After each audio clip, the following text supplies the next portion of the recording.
Bismillahir Rahmanir Rahim. Assalamu alaikum wa rahmatullahi wa barakatuh. Now, as human beings, it is a part of our condition that we habitually do things. Now, when this spills over into our religious practices, then the religious practices lose their efficacy because it's done without being mindful. It is done robotically. And we see this in ourselves, and that is actually a part of our human condition. That we pray because it's something that we do within our daily schedule. But that does not really substantively add to our being. It's like, I've given this example previously, like driving. When we learn how to drive, we are extremely attentive. But once we master the art of driving, we mechanically turn the steering wheel, change the gears, press the gas pedal and brake and clutch and so on and so forth. We are mindless of it. Our minds are elsewhere because we have mastered the skill. The same thing happens with formal prayers like the salah. We just prayed robotically. Or the du'as that we read, the wonderful supplications of the Prophet and the Imams that we repeat. And it goes as far as our personal conversation with God.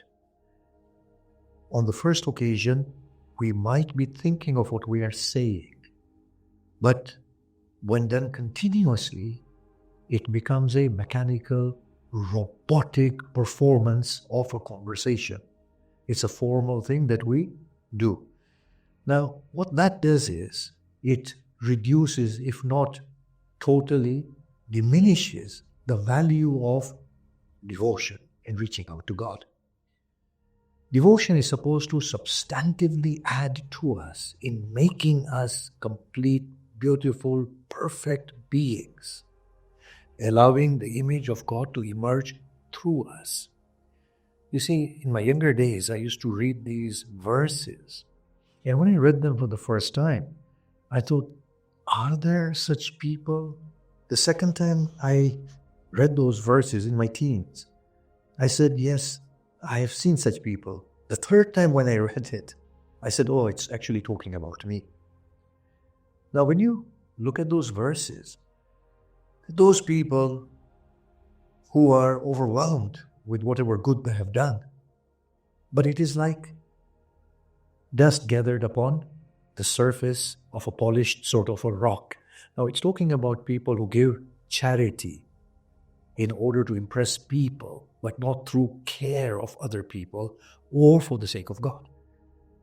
So the verse says that their deeds are like dust gathered upon a rock.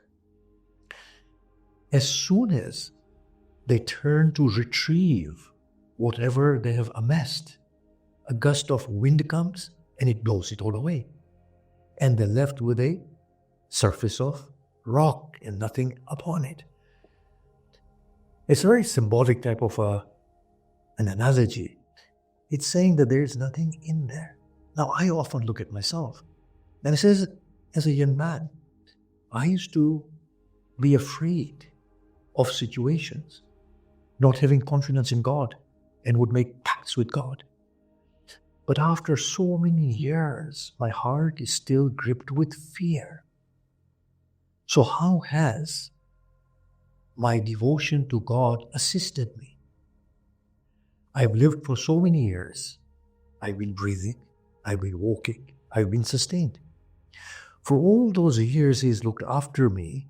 Why don't I have the confidence that He will look after me going forward? It is here that you see that you ask yourself that my devotion has not assisted me substantively because it's been mindless devotion. Not to say that robotic acts of performance of good deeds will not have value. Of course they will. But it will be very limited and accidental. And the Quran actually acknowledges this. That do not raise your voices in front of the Blessed Prophet or over his voice, lest your good deeds drop. Now, for the good deeds to drop means that the physical good deeds are being enumerated and counted and being recorded, and they will be rewarded.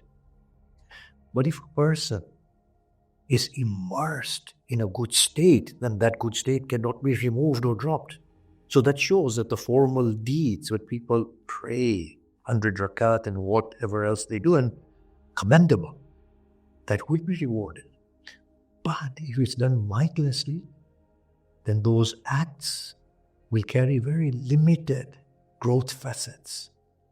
And the reward that will be given in return will be, even in the hereafter, very arbitrary, not substantive reward. Because substantive reward comes from within. Now, it's like a student reading a book for the sake of passing the test. But the student has no intention of retaining the knowledge that he is memorizing. What happens is that they can answer the test questions and forget about everything that they have revised.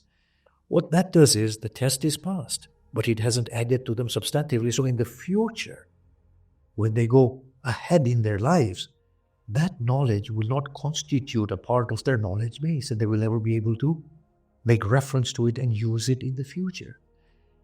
That is when that knowledge becomes very limited in its beneficial effects.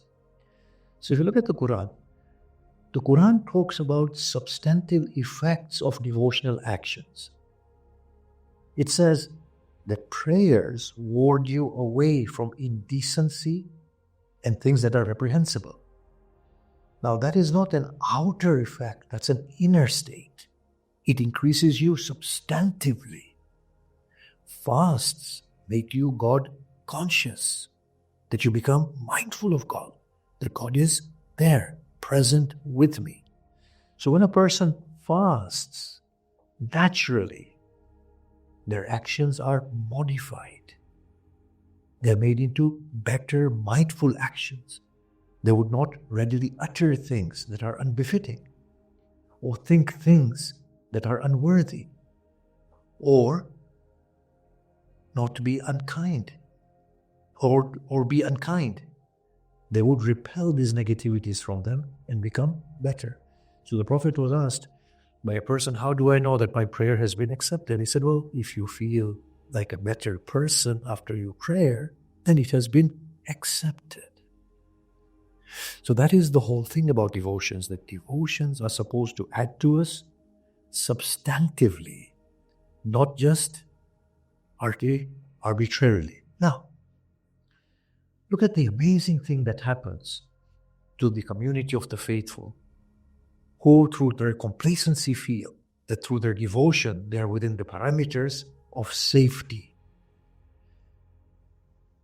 The people who fought Imam Ali, Salamullah alayhi, at Jama, at Siffin, at Nahrawan, were all Muslims. And they were Sahaba as well, and closely related to the Prophet. Yet they went against the commandment of the Prophet, and we all know this is a fact. And they fought Imam Ali. And they caused civil wars in Islam, the effects of which we are still feeling. The sectarian strife that we have in Islam. But these were devotees. They prayed, they fasted, yet their devotion did not stop them from causing such tribulations within the emerging community of the Muslims. The killer of Imam Hassan was his wife. Now imagine, she was a devotee and also wife of the Imam. The people who killed Imam Hussein, Umar ibn Sa'd, who was the son of Sa'd bin Abi Waqqas, who was the founder of Kufa during the caliphate of Khalifa Umar. And Shimar and Sa'd bin Abi Waqqas was a companion of the Prophet. That Shimar bin Joshan was also son of a companion of the Prophet. So devotion becomes robotic due to our human condition. But devotion then loses its value. In fact, at times, it actually becomes counterproductive, because people may feel that their devotion will guarantee them worldly and bodily reward. And they forget that the reward is something that is within us, not outside us. So devotion can become meaningless, be reduced in its effects, or become counterproductive. It is here that we need to remind ourselves that when we say we are devoted to God and we offer acts of devotion, it cannot be devotion unless the inner being is aligned with God. And God is at the forefront of the mind. So the Blessed Prophet said, of course, in the hadith when he was talking about being good, righteous, just, and doing ihsan, they said to him, well, what is the state of ihsan according to the verse of the Quran? Allah yuhib al-muhsinin. Allah loves the good doers. Ihsan means to see God before you when you devote yourself to Him. And the companion said, well, what if we don't see God before us when we are devoted to Him? He said, then know that God is watching over you when you are devoted to Him. Ihsan here means an inner state of becoming aligned with God and absolutely mindful of God. I'm going to end on this note. The Blessed Prophet said, he said, rather than excessive acts of devotion, it is far more pleasing to me that devotion is limited, but it is done in a mindful state. Wassalamu alaikum wa rahmatullahi wa barakatuh.